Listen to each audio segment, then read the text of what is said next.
Good morning children, welcome to back a magic of the spoken English. आज चलिए फिर से हम लोग जो है आज हम लोग सीखेंगे कुछ सेंटेंसेस के बारे में जो हम लोग आमतौर पे अपने इन्वायरमेंट में, अपने व्यवहारों में उसका इस्तेमाल करते हैं। जिस तरह से जो है हिंदी में जो वाक्य हम बोलते हैं उसी वाक्य को इंग्लिश में, स्पोकन में कैसे बोले ये हमें सीखना है और इसके लिए हमें थोड़ा सा प्रैक्टिस की जरूरत है।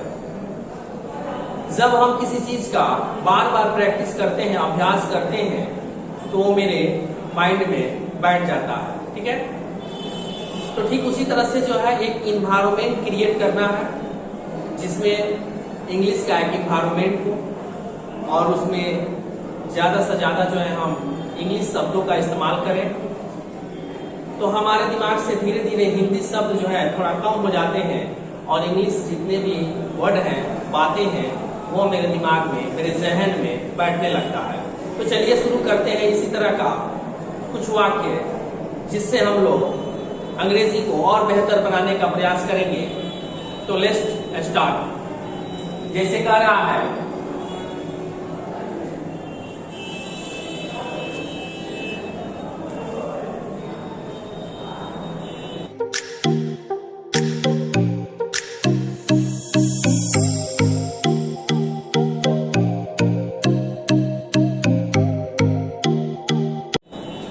वाक्य जैसे कहता है कि वह अपने व्यवहार से शर्मिंदा है।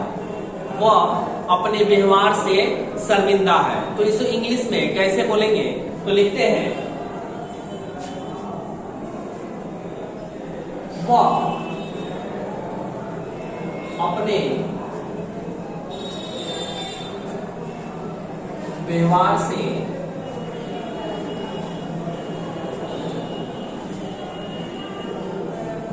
शर्मिंदा है। ओके, वो अपने व्यवहार से शर्मिंदा है।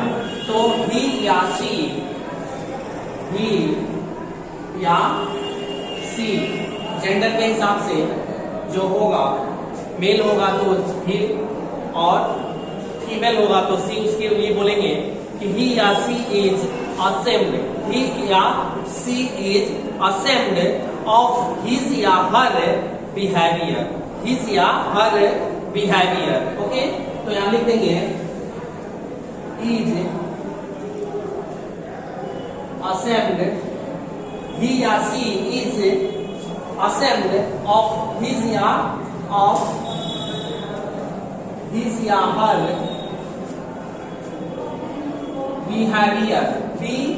बिहेवियर। वह अपने व्यवहार से शर्मिंदा है। ठीक है ना? तो he is ashamed of his behaviour या she is ashamed of her behaviour. She is ashamed of her behaviour या he is ashamed of, ashamed, ASSAMED, ashamed of his या हर बिहेवियर। वह अपने व्यवहार से शर्मिंदा है। ठीक है, इसी तरह से नेक्स्ट सेंटेंस लिखेंगे।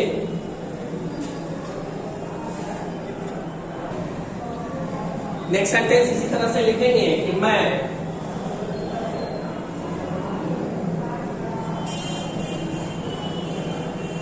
अपने आप से, मैं अपने आप पर, सॉरी, मैं अपने आप पर, एक मिनट, मुझे, ऐसे वाक्य को सीधा करेंगे, मुझे अपने आप पर शर्म आती है। ओके, मुझे अपने आप पर शर्म आती है। ठीक है, तो ऐसे वाक्यों को कैसे बोलेंगे? देखिए, जैसे कह रहा है कि मुझे अपने आप पर शर्म आती है, तो I am ashamed of my self. क्या बोलेंगे? I am ashamed of myself. Okay, मुझे अपने आप पर शर्म आती है। ठीक है, इसी तरह से सेंटेंस जो है एक एक वाक्य जो बोलते हैं, जैसे तुम्हारा शक किस पर है, तुम्हारा शक किस पर है, क्या बोलेंगे, तुम्हारा शक किस पर है। ओके, तो क्या बना देंगे, तुम्हारा शक किस पर है। इसे कैसे बोलेंगे, तुम्हारा शक किस पर है। ठीक है, किस पर है, तो whom do you suspect, क्या बोलेंगे, whom do you suspect,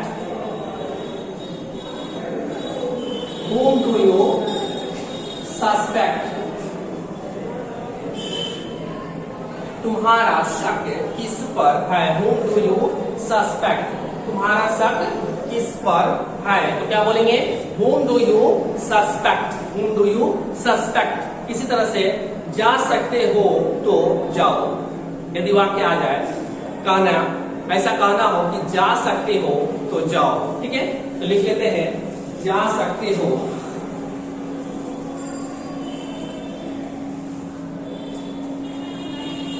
तो जाओ,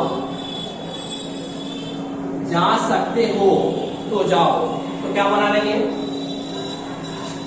गो, क्या बोलेंगे, गो इफ यू कैन,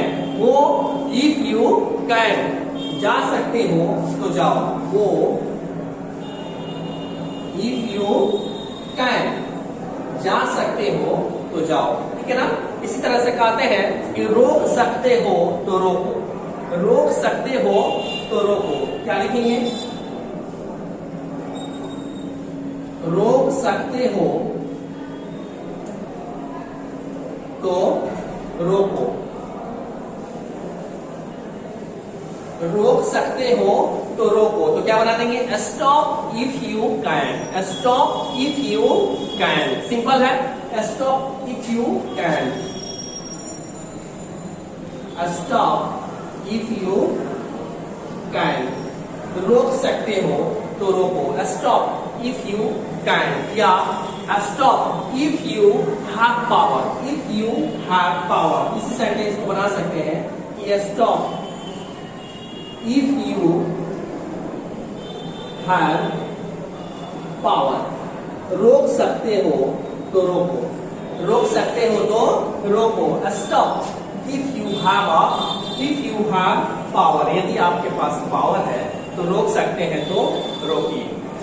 चलिए फिर कुछ और चेंज करके बनाते हैं वाक्यों को, जैसे कहते हैं हम लोग कि हवा में ठंडक है, वाक्य आता है कि हवा में ठंडक है, तो देख लेते हैं यहाँ पे,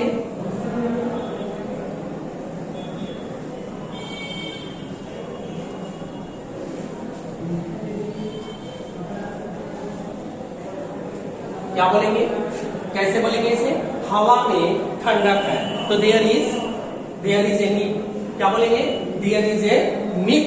ठीक है ना, देयर इज ए निप, हवा में ठंडक है, हवा में ठंडक है, there is a nip, there is nip. उसके बाद से इन द एयर, हवा में ठंडक है, तो क्या बना देंगे, there is a nip in the air. Okay, इसके बाद से नेक्स्ट सेंटेंस इसी तरह से आता है कि हवा में हल्की ठंड है, हवा में हल्की ठंड है,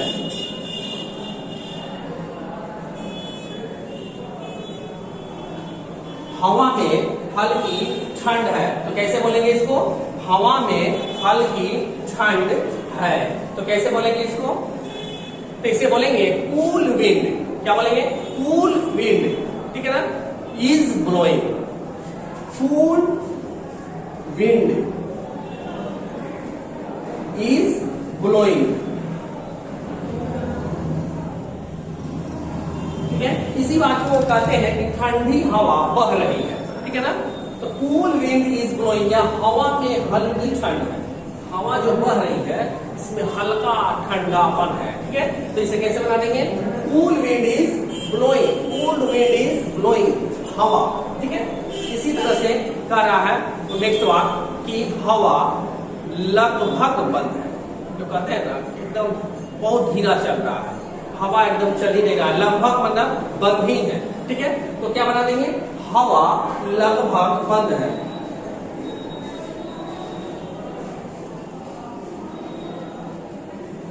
लगभग बंद है, ओके। हवा लगभग बंद है, ठीक है ना। हवा लगभग बंद है तो क्या बना देंगे, the wind is almost still, the wind is almost still, the wind is almost still, हवा लगभग बंद है, ठीक है ना। तो the wind is almost still, हवा लगभग बंद है, ओके। इसी तरह से एक और वाक्य लेते हैं कि उमस बहुत बढ़ गई है। उमस, गर्मी जो होती है, जो उमस उसमें होती है, बिल्कुल हवा नहीं आता है, तो कहते हैं ना हम लोग कि उमस बहुत बढ़ गई है। लिख लेते हैं,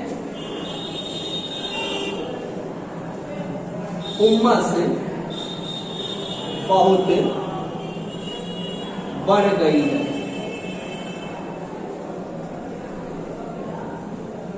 okay.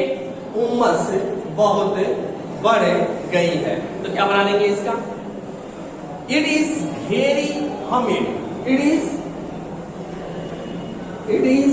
very humid, it is very humid, HUMID, humid, उमस होगा, ठीक है ना। it is very humid, उमस बहुत बढ़ गई है, ठीक है ना। तो ये रहे आपके जो है कुछ सेंटेंसेस जिसे आप दैनिक यूज में इस्तेमाल करें, प्रैक्टिस करें, थोड़ा सा इसके लिए वक्त निकालें। और यह वीडियो आपको कितना पसंद आया, ठीक है ना, ये आप मुझे जो है कमेंट बॉक्स में जाकर बताएं। यदि आपको वीडियो ये पसंद आया तो लाइक बटन दबाना ना भूलें और शेयर करना ना भूलें। तो चलिए आज इतना ही, फिर इसी तरह से लेकर आते हैं कुछ नए वाक्यों के साथ जिसमें हम लोगों को अंग्रेजी में बोलने में मदद करता है, अंग्रेजी सीखने में मदद करता है। तो चलिए इसके बाद से फिर हम एक नया सेंटेंस लेकर कुछ नए सेंटेंसेस के साथ हाजिर होंगे। तब तक के लिए गुड बाय।